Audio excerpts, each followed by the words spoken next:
Kaway-kaway, Maja Blanca lovers! Ito ang aking version ng Creamy Maja Blanca. Laging rene-request ng aking mga friends at family tuwing may handaan sa bahay.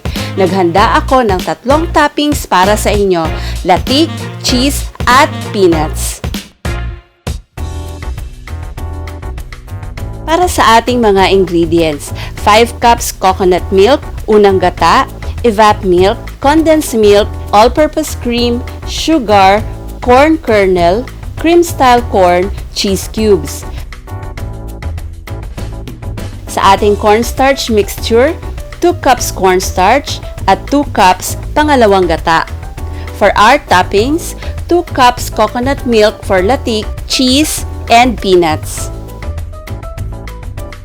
Ang ating first step ay, hindi muna natin bubuksan ang apoy. Ilalagay muna natin sa ating kaldero ang ating gata,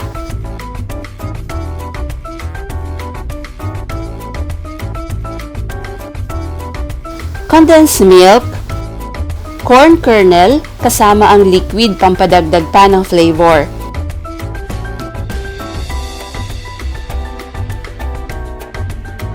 Ang ating cream-style corn, all-purpose cream, 1/2 to 3/4 cup sugar. Depende po sa panlasa nyo. Baka hindi nyo gusto yung masyadong matamis. And mix lang ng mabuti.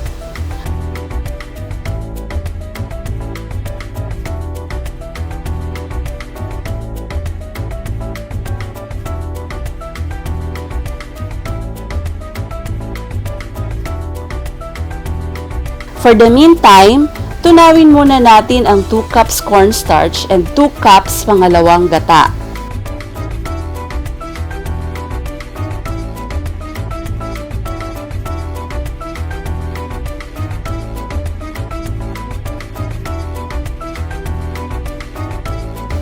Then, turn on the heat at hintayin nating kumulo ang ating coconut mixture.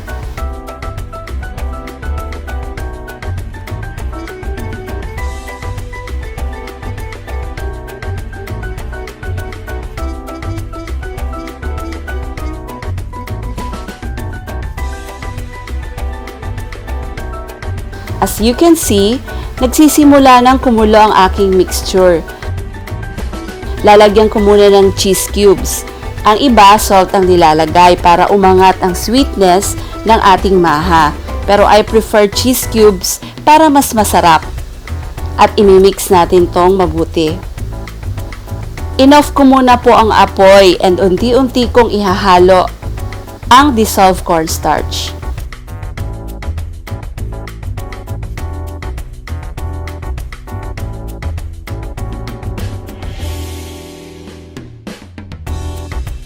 Pag nailagay na natin lahat, buksan na ang stove sa pinakamahinang apoy. I-mix lang ng mabuti at hayaan itong kumulo.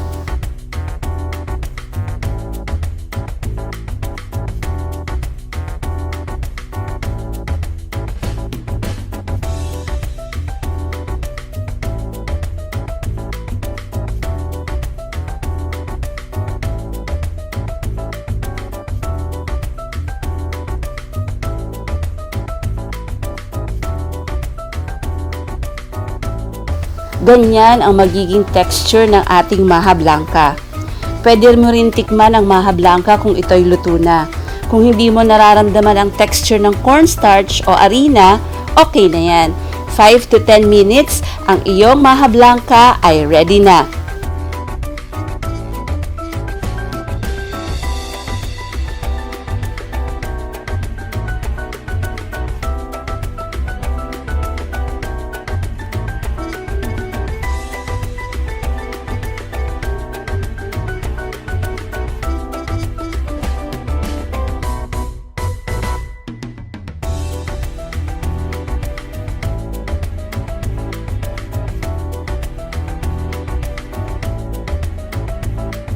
Habang mainit pa, ilalagay ko agad sa aking mga Tupperware para ma-mold ang ating Maja Blanca.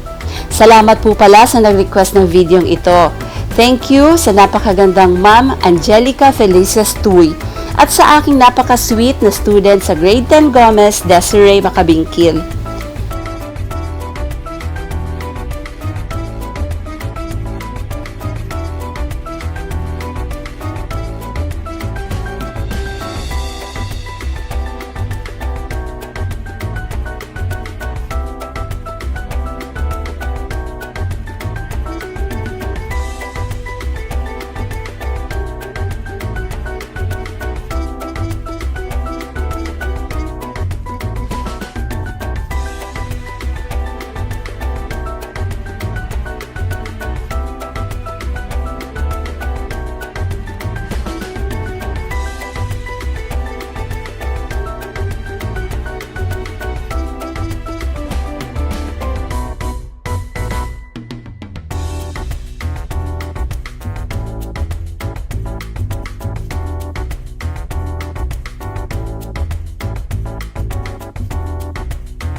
Para sa ating latik, 2 cups ng pure coconut milk.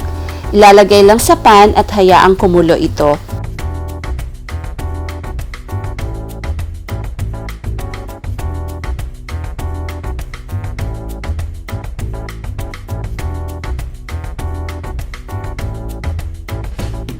Unti-unting maghihiwalay ang mismong mantika at ang latik. Kung gusto nyo na makagawa ng madaming latik, doblehin nyo lang ang measurement nito sa gata.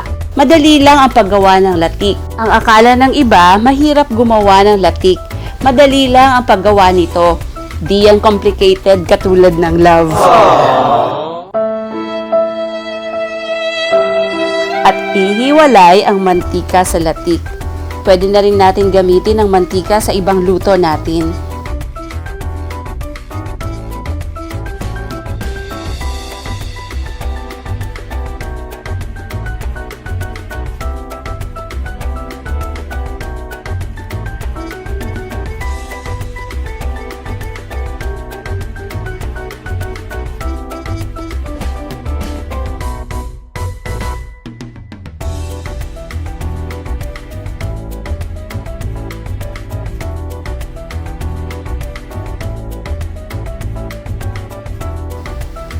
Sa ating dalawang container, maglalagay tayo ng grated cheese.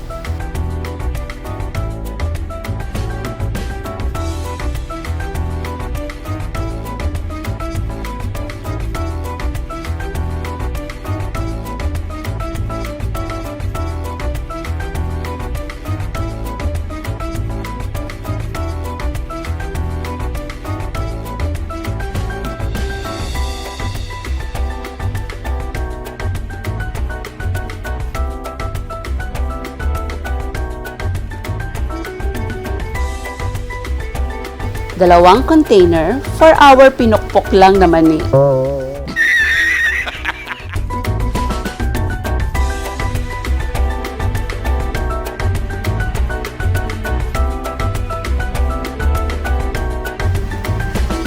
Container for our latik. Brush muna ng oil na galing sa latik at ilalagay na natin ang latik on top.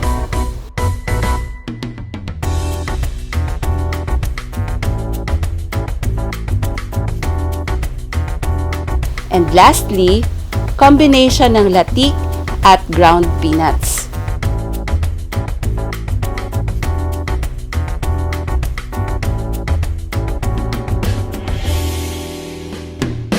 Gawa ako ng 8 containers ng Creamy Maja Blanca.